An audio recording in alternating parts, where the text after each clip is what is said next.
After the end of World War II, the world was split into two, East and West. This marked the beginning of the era called the Cold War.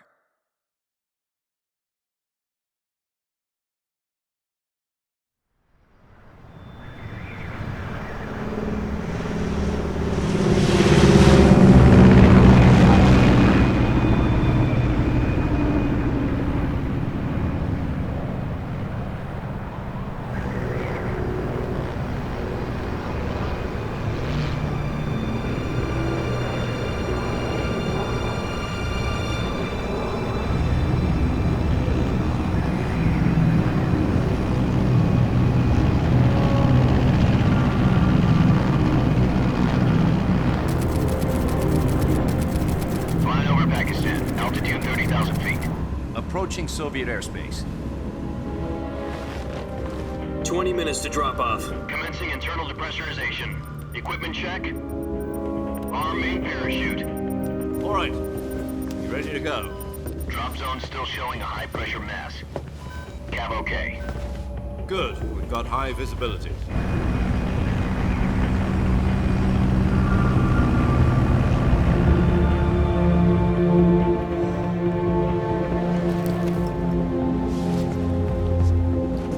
Put out that cigar. Connecting oxygen hose to interior connector. Put on your mask.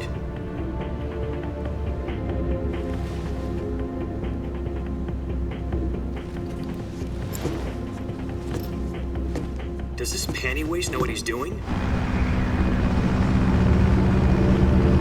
Approaching release point. 10 minutes to drop off. Hey, are you deaf? He said put out the cigar and put on your mask.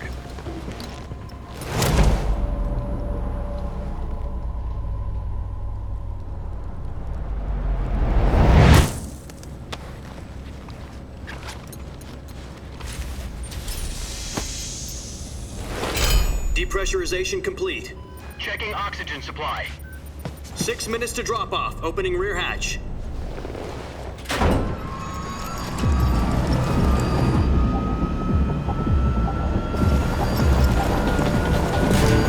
Sunrise.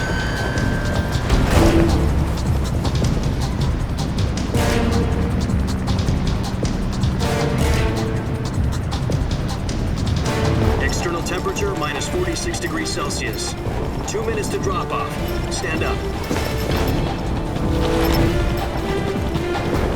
You'll be falling at 130 miles per hour. Try not to get frostbite from the wind chill. 1 minute to drop off. Move to the rear. Activate bailout bottle. This is one for the history books. The world's first halo jump. 10 seconds to drop off. Stand by. Status okay. All green. Prepare for drop off. Countdown. 5, 4, 3, 2, 1. Spread your wings And fly. God be with you.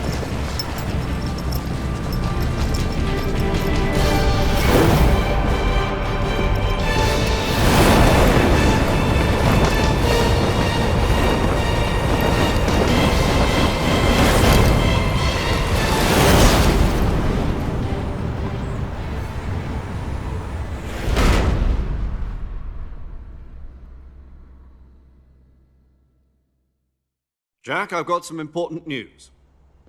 The head of the CIA has finally given us the green light for the virtuous mission. Virtual mission? No, the virtuous mission. The future of our Fox unit depends on it. If it succeeds, we'll be officially organized into a unit. Virtuous mission? Sounds like some kind of initiation ritual. You know, don't get cocky. This isn't a training op. Right. So what exactly is this wonderful mission? Well, about 2 years ago, a certain Soviet scientist requested asylum in the West through one of our moles. His name is Nikolai Stepanovich Sokolov. He's head of the OKB 754 Design Bureau, one of the Soviets' top-secret weapon research facilities, and the East's foremost expert on weapons development. Sokolov? Isn't he that famous rocket scientist? The very same. On April the 12th, 1961, the Soviets achieved the first manned spaceflight in history. The Earth was blue, but there was no God. Well spoken.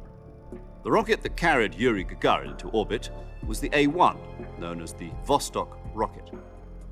Sokolov is said to be the man most responsible for the multi-engine cluster used in that rocket. After Gagarin's flight, Sokolov left rocket development to become the head of the newly established Design Bureau. From a lowly technician to head of a design bureau, that's quite a success story, so why do you want to defect? It seems he'd become afraid of his own creations. Afraid? Call it a crisis of conscience. And for that, he left his country and his family behind and went over the fence? Not exactly. One of his conditions was that his family was also to be taken safely to the west. We used a mole to get the family out first and succeeded in sneaking Sokolov over the Berlin Wall shortly afterwards. I was the one who conducted the operation. The security on the eastern side was still full of holes back then. Then what? We got Sokolov over in one piece, but the whole ordeal had left him exhausted, and we checked him into a hospital in West Berlin. It took him 2 weeks and more than 600 miles to get from the research facility in the Soviet Union to Berlin. He was in no condition to say anything coherent. And it was only a week later that we had something much bigger on our hands. The Cuban Missile Crisis. October the 16th, 1962, President Kennedy received word that the Soviets were in the process of deploying intermediate-range ballistic missiles in Cuba. The President demanded that the Soviets dismantle and remove the missiles. At the same time, he announced a naval blockade to prevent further missile shipments from reaching Cuba. But the Soviets didn't back down, instead placing their armed forces on secondary alert. Soviet transport ships carrying missiles continued on course towards Cuba. US and Soviet forces went on alert for an all-out nuclear war. Frantic negotiations were conducted through the UN's Emergency Security Council and unofficial channels to end the hair-trigger standoff. Finally, on October the 28th, the Soviet Union agreed to remove its missiles from Cuba, and so the world avoided a nuclear holocaust. But in order to get the Soviets to pull their missiles out, we had to make a deal. You mean the one where the US agreed to remove its IRBMs from Turkey? No. The Jupiter IRBMs deployed in Turkey were obsolete, and we were going to get rid of them anyway. They had no strategic value whatsoever to either the US or the Russians. The Turkey deal was a ruse, a cover story that was fed to the other intelligence agencies around the world. So what did the Russians really want? Sokolov. They wanted us to return Sokolov. You mean the Soviets pulled out of Cuba just to get their hands on Sokolov? That's right. What the hell was he working on? At the time, we had no idea. We were running out of time. It was either give up Sokolov or risk full-scale nuclear war. In the end, we had no choice. President Kennedy gave in to Khrushchev's demand. The next day, I got Sokolov out of the hospital, handing him over to agents on the eastern side. Sokolov kept on screaming, "Save me," until he disappeared from my sight. Then a month ago, we received some new information from one of our moles. About Sokolov? Yes. He was taken back to the research facility and forced to continue working on the weapon in question under KGB supervision. What's more, it's on the verge of completion. So what kind of weapon is it? Something to do with space rockets? No, missiles. Same technology. I guess you're right. We don't know the details, but it appears to be a new kind of nuclear device. For half a year now, the Soviets have been conducting frequent nuclear tests at Semipalatinsk. Something to do with the weapon, I assume. We're talking about a secret weapon so big that Khrushchev was ready to pull out of Cuba to get it back. Is Sokolov still in the facility? No. According to our intelligence, he's in Selinoyarsk, a place in the mountains about 3 miles to the west that's known as the Virgin Cliffs. The Virgin Cliffs. Nice name for a virtuous mission. They moved him there just recently. Why? Apparently, they're conducting a field test of the weapon, but it's our best chance to get him back. This mission would never have been possible if he was still in the research facility. This is our last chance. Sokolov must have known that too when he contacted us.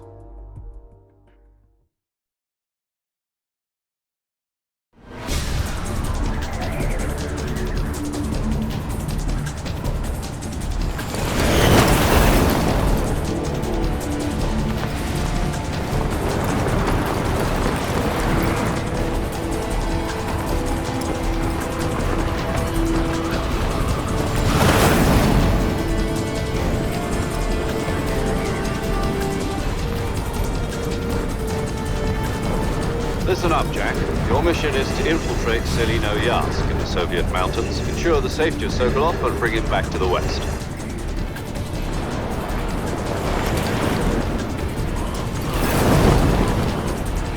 If we don't get Sokolov back before that weapon is complete, we'll be facing a major crisis. The clock is ticking.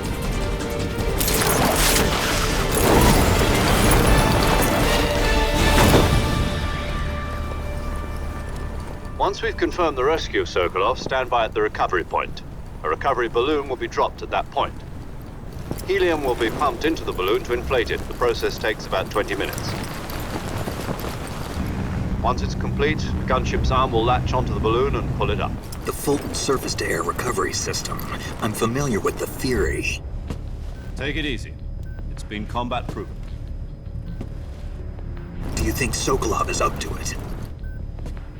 The shock will be less than during a parachute jump, and the arm can handle up to 500 pounds. So you're planning on going over the border in a single combat Talon? She's equipped with two 6-barrel 20mm Vulcan cannons, as well as two 40mm machine guns. Sounds like she could hold her own against a battalion of tanks. Even with the fuel in the reserve tank, we're facing a 4-hour time limit. If all goes well, it shouldn't take more than a few hours. Home in time for dinner. But if anything goes wrong, you'll be eating dinner, breakfast, and all the rest of your meals in the jungle.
Do you copy? You're already in enemy territory, and somebody might be listening in. From here on out, we'll be using code names to refer to each other. Your code name for this mission will be Naked Snake. I'll be referring to you as Snake from now on. You're not to mention your real name. Snake? What, you don't like snakes? What do you mean? Well, you've eaten one before, haven't you? In survival training? I'm glad to hear that. I don't know if I'd ever order one in a restaurant, but... Be careful, you might not have a choice. What about you, Major? What should I call you? Let's see. I'll be Tom. Call me Major Tom. This will be a sneaking mission. You must not be seen by the enemy. You must leave no trace of your presence. Is that clear? This kind of infiltration is the Fox unit's speciality. In other words, weapons and equipment are procured on site. That goes for food as well. You're completely naked, just as your name implies. Great. Now I see why you asked me if I like snakes. I suppose calling me Snake was your idea of a joke, too. No. There's a good reason for that. I'll tell you later when the time is right. Gotcha. Getting back to the subject, how exactly am I supposed to feed myself? You've been issued a knife and a tranquilizer gun. Use them to hunt for food. You'll also find some medical supplies in your backpack. Yeah, about the backpack. I lost it in a tree on the way down. I see. Well, you'd better go back and get it then. You know where it is? No problem. I can see it from here. It's stuck on a branch. To climb a tree, stand in front of a tree that's covered in ivy and press the action button. I'll be monitoring your progress over the radio. We can't risk violating Soviet airspace, but I'll be in the gunship. My frequency is 140.85. I'll give you a call if I need to talk to you. If you need to talk to me, use the send function. Okay, Snake, go get your backpack.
I see you've retrieved your backpack, Snake. To equip a weapon, it's necessary to take it out of your backpack. In the survival viewer, choose Weapon from the backpack. Your available weapons will be displayed in a list on the screen. From that list, choose the weapon you want to equip and press the Enter button. For other equipped items, just do the same thing from Item. Got it. Use the survival viewer backpack. Yep, that's right. Survival is fundamental to this mission. After you've been out in the field for a while, your stamina will start to drop. If your stamina gets too low, it'll affect your performance. You won't be able to shoot accurately, for example, and your wounds won't heal as smoothly. Keep an eye on your stamina so you don't run out. To recover lost stamina, you can hunt for local flora and fauna. You can use either your tranquilizer gun or your knife to hunt. My only weapon is a Mark 22 Hush Puppy tranquilizer gun? That's right. It's been fitted with its own suppressor. However, the suppressor will deteriorate every time you fire. Once its durability reaches 0, the noise suppression effect will be gone. So don't get too trigger happy with it. The suppressor's durability is shown in the icon. Any weapons and equipment beyond what you're carrying now, you'll have to find as you go. I have to find my own weapons and equipment? Whose crazy idea was this anyway? Solo covert actions are standard Fox operating procedure. You can't leave any traces of your presence. No weapons, equipment, footprints, sweat, or bodily wastes. The same goes for bullets and cartridges, too. Your presence in enemy territory is already a violation of international conventions of warfare. There aren't supposed to be any American soldiers in Russia. It could spark an international incident. You can't let anyone see you. You can't let the enemy know you're there. This is a stealth mission. You're a ghost, Snake, in every sense of the word. And there'll be no rescue if you're captured. The military and US government will deny any involvement in the affair. Then I'll just have to take care of myself, huh? I'm afraid so. You've been given a fake death pill for that purpose. SIS guidelines stipulate that soldiers on covert ops like this one be issued a potassium cyanide capsule. Tape it to your body so you can take it when you need to. How generous of you. Use it if you're taken prisoner by the enemy. It'll send you into a state of false death for a short time. Fooling them into thinking that I'm really dead. So how do I come back to life? Just take the revival pill. You mean that thing they put in my tooth before the mission? That's the one. But be careful. If you remain in a state of false death for too long, Nothing will be able to bring you back. Remember that. I'll keep it in mind. You said this was a solo mission, right? Right. I guess that means I can't count on any reinforcements. Correct. The mission rests entirely in your hands. A real one-man army. Relax. There's a support team ready to back you up over the radio. Who? I'll introduce them to you. This time, survival is of utmost importance. The first member of the support team will be in charge of monitoring your physical condition, acting as a medic, so to speak, as well as recording your mission data. She's a member of Fox as well, and she's here on the gunship with me. She? Hello, Snake. I'm paramedic. Nice to meet you. Paramedic. As in a medic who comes in by parachute. Aren't you going to tell me your real name? Are you going to tell me yours, Mr. Snake? My name, huh? It's John Doe. And they call you Jack for short. You're a regular Captain Nemo.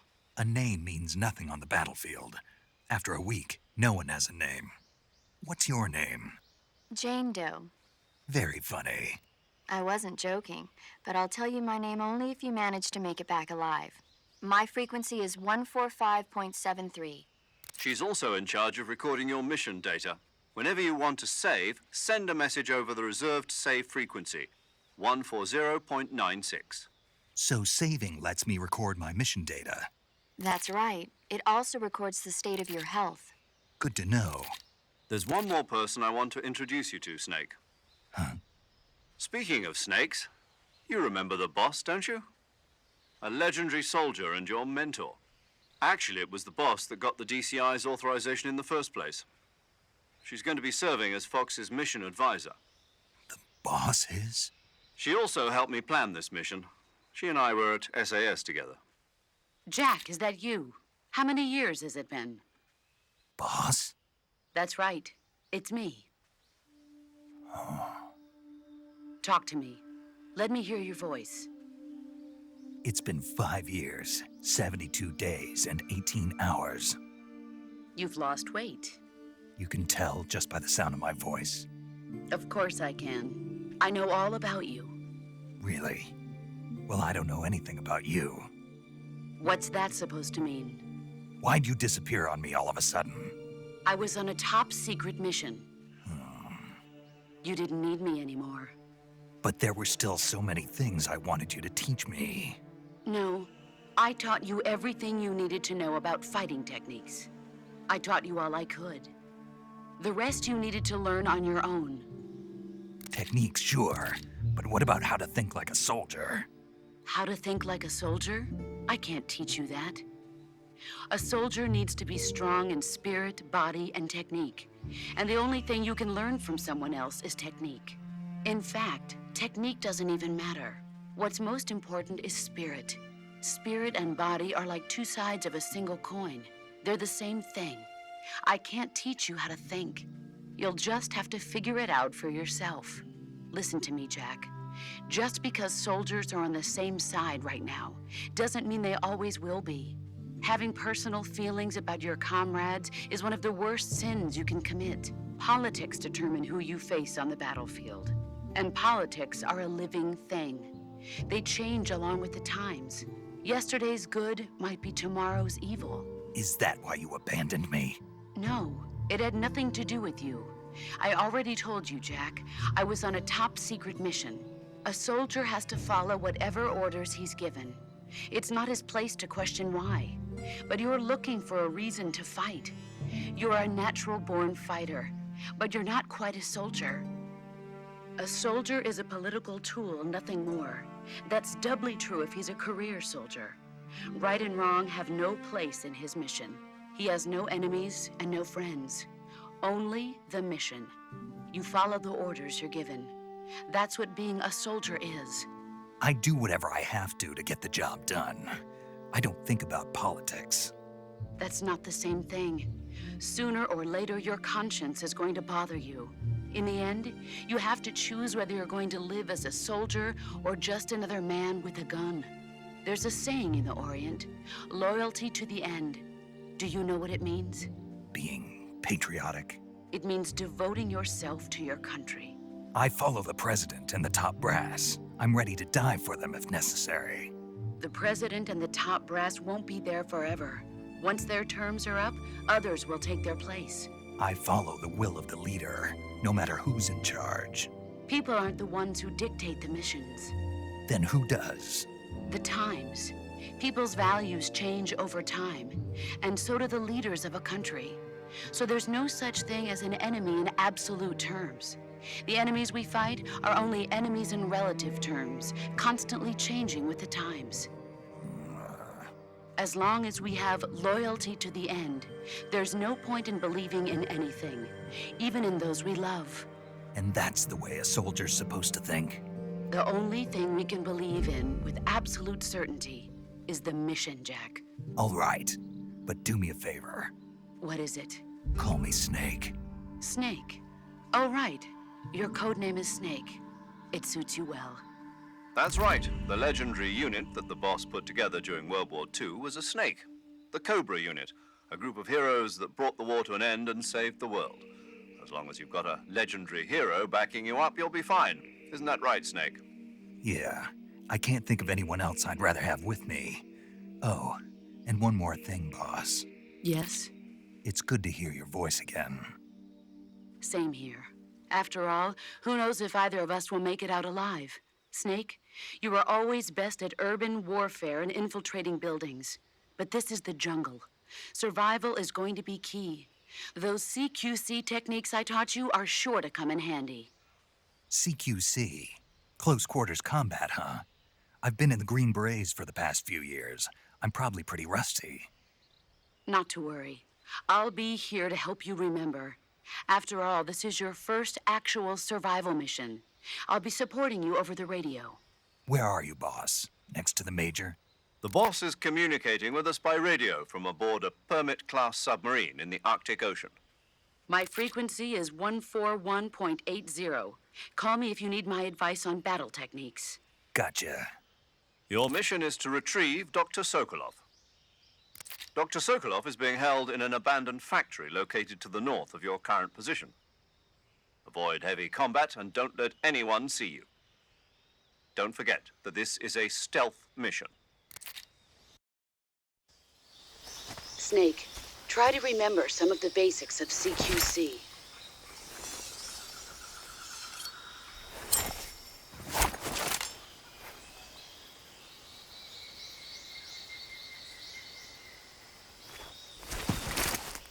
Commencing virtuous mission now.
Major, I've spotted 2 enemy soldiers.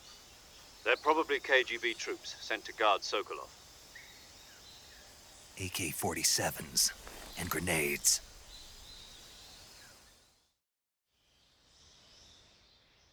Snake, your presence in Soviet territory is already a violation of international law. We can't let the Kremlin find out that the CIA and the American government are involved. Contact with the enemy is strictly prohibited. Don't engage them in battle either. This is a stealth mission. Got that? The Major is right. The point of this mission is to sneak through the jungle without being seen. The success of the mission depends on how well you use your camouflage. Change your camouflage by selecting Camouflage from the Survival Viewer. The Uniform option lets you pick your uniform, while the Face option lets you change your face paint. Choosing camouflage that blends in with your surroundings will help you conceal yourself more effectively. Also, don't forget that anything that moves will stand out in the jungle. If you just stand up and run around like an idiot, you're bound to be spotted. But if you crawl instead, you should be able to sneak by without being noticed. You can see how effective your camouflage is by looking at the Camo Index. The Camo Index shows how well your current camouflage blends in with the surrounding area. The higher the value, the harder you are to spot, and vice versa. The key is to make yourself one with nature. Keep that in mind as you go along, okay?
What the...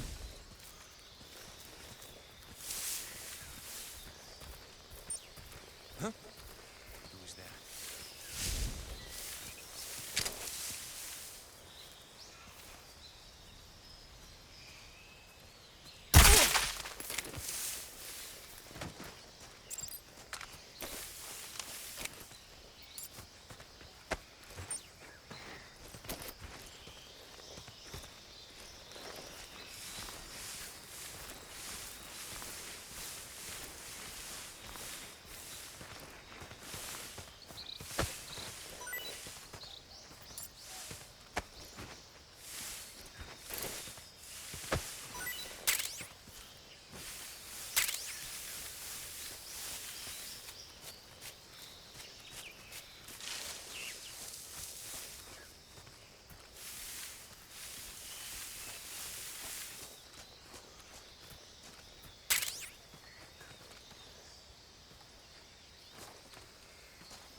Who's that?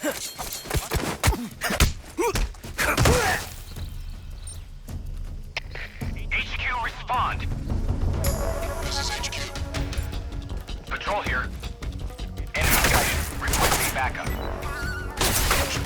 Reinforcements.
Major, I've reached the abandoned factory where Sokolov is supposedly being held. This place is a dump.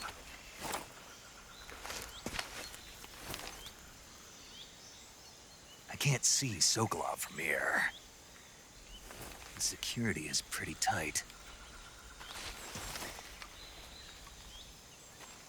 There are sentries posted around the perimeter. I wonder how many are inside.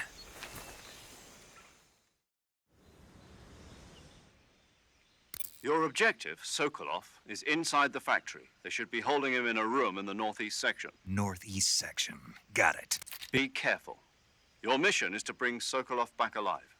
He must not be exposed to any kind of danger. Do not approach Sokolov while in the alert phase. Right.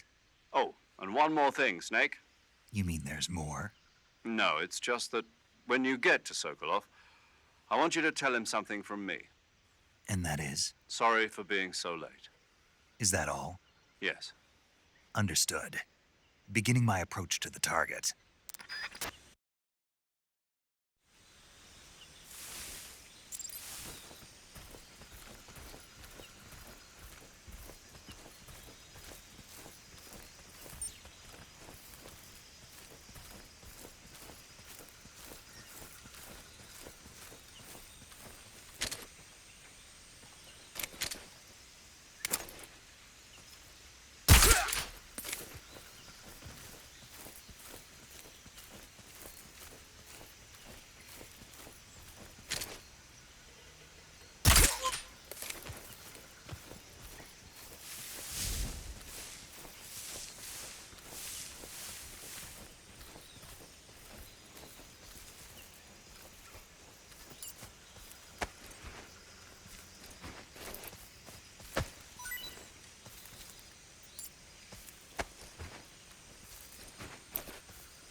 The enemy! He's here!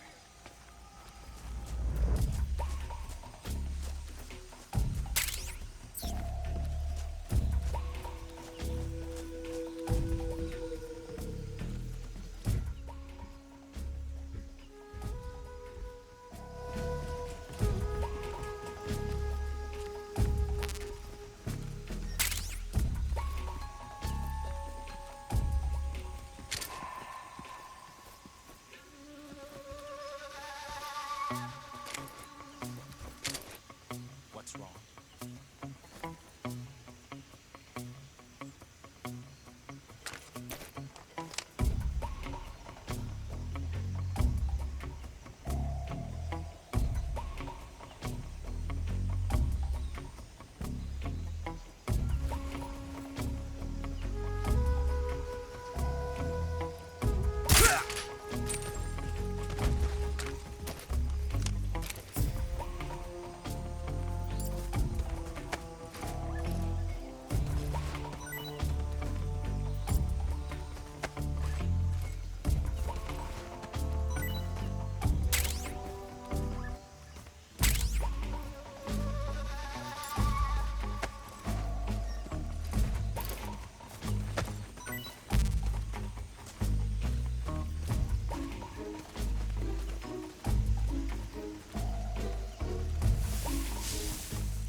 must be Sokolov. Are you one of Volgin's men? You'll never get it from me. No. I'm a CIA agent. I've come to escort you back to the other side of the Iron Curtain. You're CIA? Yeah. I was sent by Major Zero, the man who got you out 2 years ago. Zero? I have a message from him. What is it? He said to tell you sorry for being so late. Did he now? What does it mean? It means he's a man of his word. But we've got no time for this. You have to get me out of here before they arrive. Who's they? Colonel Volgin of GRU. You in the West know him as Thunderbolt. Thunderbolt? Never heard of him. He's a member of the Army's extremist faction, a man who seeks to seize control of the motherland. Ever since the Cuban Missile Crisis 2 years ago, Khrushchev has been pursuing a policy of peaceful coexistence with the West. Despite resistance and criticism from hawks in the Army and the provincial authorities, Khrushchev has managed to suppress the opposition so far. But the failure of his agricultural policies has put him in a precarious position. And on top of that, the tragedy last November. President Kennedy's assassination. Precisely. In a sense, Khrushchev has lost his biggest partner, and his power base is rapidly crumbling away. A certain group is plotting to use this opportunity to seize power by rallying the anti-government forces, overthrowing Khrushchev, and installing Brezhnev and Kosygin in his place. The mastermind behind this plot is Colonel Volgin of the GRU. He has control over another secret weapons research facility much like this one, OKB-812, known as the Granin Design Bureau, and is using it to further his plans. But that is not enough to satisfy him. Now he's plotting to seize the secret weapon I have been developing here and use it as leverage in his bid for power.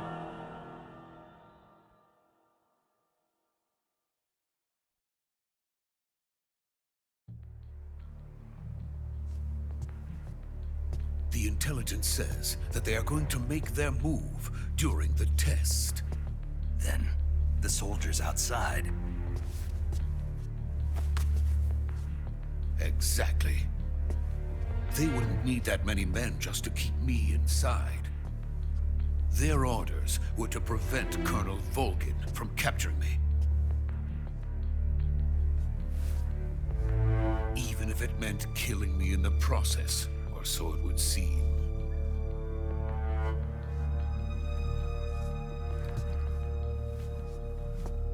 Volgin will come. I'm sure of it. You must get me out of here before then. Leave it to me. By the way, your Russian is superb. Where did you learn to speak it? From my mentor. Is that so? America's truly a frightening country. Having second thoughts. No. I have no love for this place. Let's go.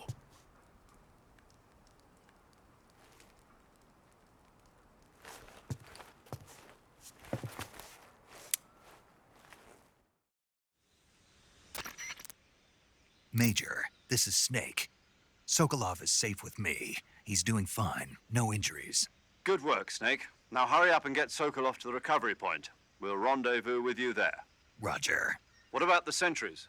I managed to get past them. I see. What about the boss? We lost contact with the boss some time ago. What happened? It's probably just a weak signal. Just hurry and get Sokolov out of there.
Freeze!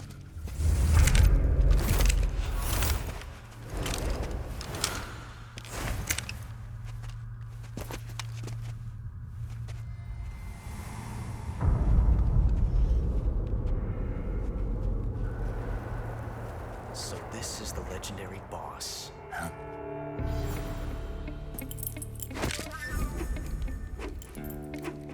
Huh? We meet at last.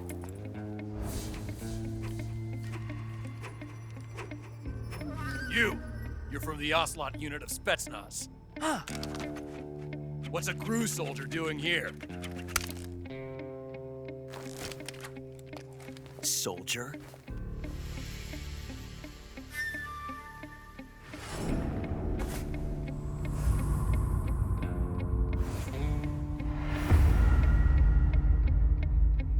He's the Ocelot commander.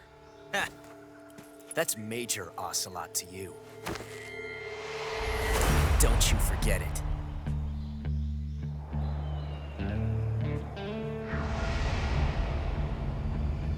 Sokolov is ours. Now get out of here. And Ocelot never lets his prey escape. What?